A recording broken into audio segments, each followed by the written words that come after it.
Hey, so in this video I just wanted to quickly just say that yes, I'm still working on the game. It's currently being worked on. Just wanted to make something a little different because I haven't made a normal video in probably, well, quite a long time. I just wanted to kind of go and start like a new tradition kind of thing.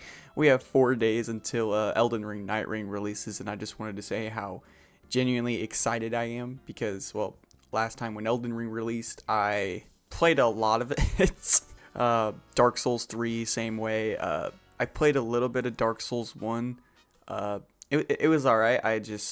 Me personally, just starting with Dark Souls 3 and then going to Dark Souls 1 was kind of just a little bad. I'm not gonna lie. It's just too clunky for me. But I did end up buying Dark Souls 2. Hated it.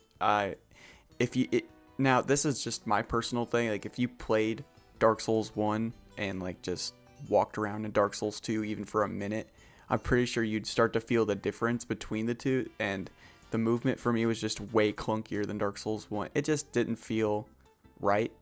So I ended up just refunding that. Didn't like it. I played some Demon Souls on something like RPCS3 or something like that. It's a PS3 emulator, and then I ended up playing Demon Souls. I surprisingly ended up liking it. I didn't beat the game on that emulator, but I did buy the remaster, and that was a lot of fun. Played a lot of that. Ended up never beating it, so that kind of sucks. I do need to go back and play that eventually. I played some Bloodborne. I ended up beating that. That was a lot of fun. Didn't beat the DLC, however. Other than that, I started off with Dark Souls 3, translated into Elden Ring, and then that's where my love for the Soul series just kind of like evolved. Modding especially as well. My favorite mod for Elden Ring is either Reforged or I like the Conversions mod, but my favorite's probably Boss Arena just because of how, well, similar it is to Nightreign in a way. You kind of just go through menus, load up, and the mod has like a randomization factor to it. Like you can get like random items and weapons and consumables, all the above pretty much. It all just like randomly spawns in per boss, and you can kind of tackle the bosses in whatever order you want depending on like the tier you go. And that's just what I love about it. It's a lot of fun. I love the open world of Elden Ring, but I have to say my favorite part about the game is genuinely just all in all just fighting bosses, and this mod is just straight up perfect from beginning to end. There's some bugs in it, but it's fun. But other than that, I guess we could talk about Nightreign a little bit. And for some people watching this video, maybe you don't know what it is.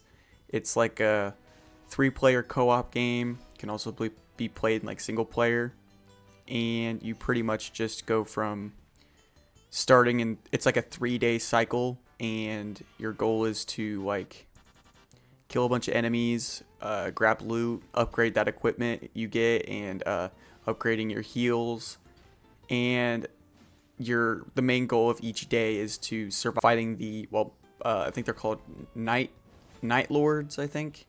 And well, the whole goal with that obviously is just to, it's like a final boss. So in the menus you navigate and you pick your starting like these starting gems. Correction, you actually get these after you defeat the bosses and complete an expedition. There's the screenshot. Sorry about that. Just woke up. I'm very tired, so yeah.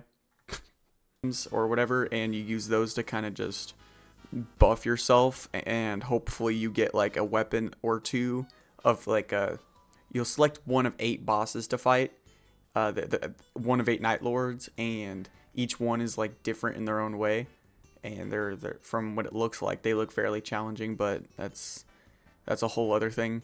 And the only downside with this game I've seen so far, for me personally, is there's no duo mode. But correction on my side, they said they're like planning on adding it maybe after launch, but it isn't like 100% confirmed. So yeah, another correction on my side. Sorry. Again, I just woke up. I'm very tired. So you can go in, like I said, solo or in a trio. But surprisingly, the only thing in my opinion they overlooked is duo mode, and that's like one of the biggest downsides, is because I don't think I have enough people to play trios, and I don't want to play with just only online randoms, you know. But other than that, I just wanted to say how I'm excited for it. It looks great. I did a video on Elden Ring, I think 2 years ago, and though it didn't get very many views and stuff, it's tradition for me. All right, I'm genuinely excited. These are the only games I can look forward to. I'll catch you in the next video. New devlog will be coming probably within the next 2-3 weeks, maybe, depending on how much work I get done. All right, peace.